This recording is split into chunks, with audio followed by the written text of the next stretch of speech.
Today we have this 1928 Underwood No.3 antique desktop typewriter.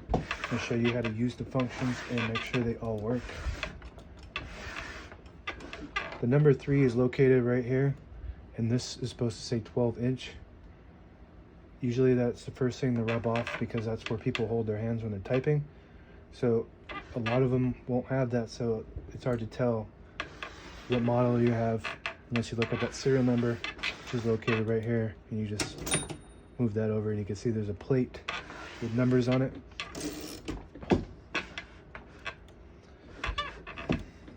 I'm going to show you how to use the functions on this, make sure everything works. We're going to load this paper, and these move from side to side so you can hug that paper and it slides right through. These are your margins. This is your end margin, and when you get to that end it will ding the bell, and this is your beginning. You just want to make sure it's after this paper finger so it doesn't type over it or get stuck on it, and an end before that one for the same reason.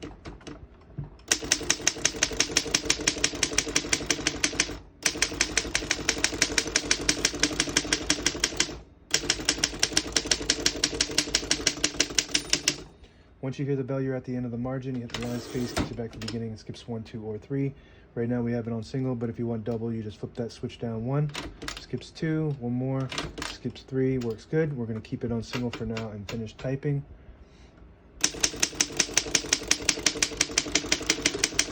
As you can see, all the keys type nice and none of them skip or stick. I'll type a sentence on the next line.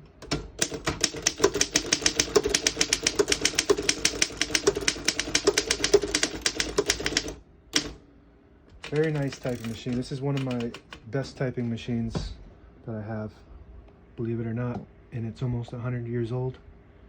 Unbelievable how well the engineering it was at this time.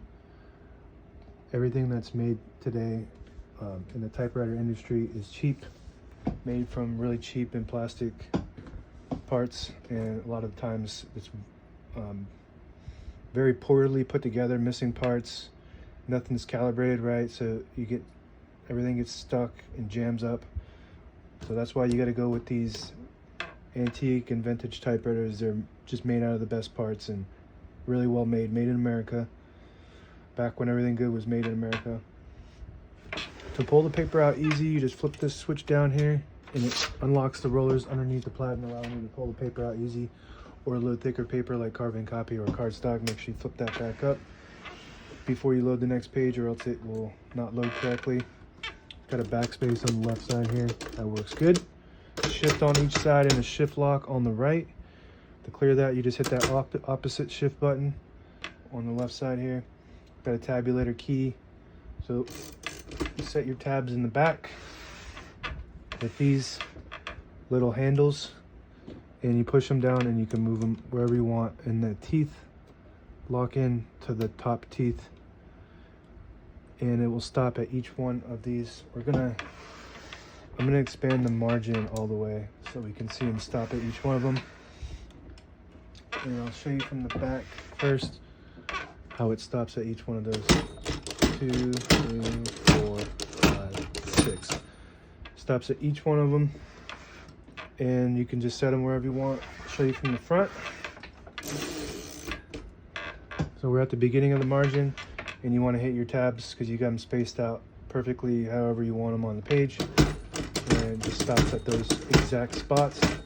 And you can mark them on here.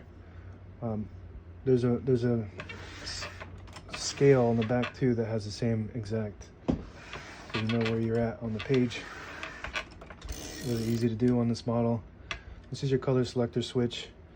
Right now we have a solid black ribbon loaded, so we're just going to keep the blue side down, but if you had a black and red and you want to type with red, you just flip that switch and that vibrator goes up higher, so you hit the bottom portion of the ribbon. When you have it on blue, it hits the top portion of the ribbon, the vibrator doesn't go up as high, and that works good. And this switch up here, it's got a little lever behind this panel here, and if you push it to the left, it locks them both in the middle position. In that case, the vibrator does not go up at all, and it just hits the platen without hitting any ink at all. And to switch that back, hit it to the right and then push this down, and make sure you're on blue, and make sure that it's still prints good. This is your direction control in a wheel that will wind your spools. So if you pull it out, it'll pull to the left or to the right side. If you push it in, it pulls to the left. Right now, all our brand new ribbon is loaded on this right side. So we want to push that in like it is. And so it pulls to that side and prints until that is empty on that side. And then you can pull it out and have it go the other direction. What else do we have? We have this little lever here that goes overlooked a lot. That disables the spaces when you have it in the up position. When you push it down, it clicks when you turn your knob, and each one of those clicks is one space. This is your margin release. You get to the end of the margin.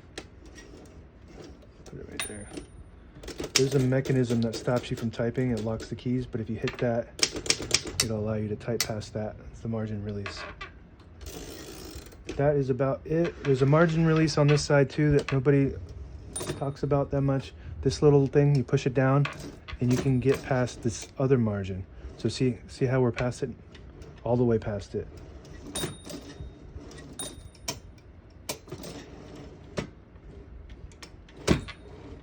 So if we put it here, if I'm doing this right, you stop here at the beginning margin, but if you hit this thing down, it'll allow you to keep going all the way to the end.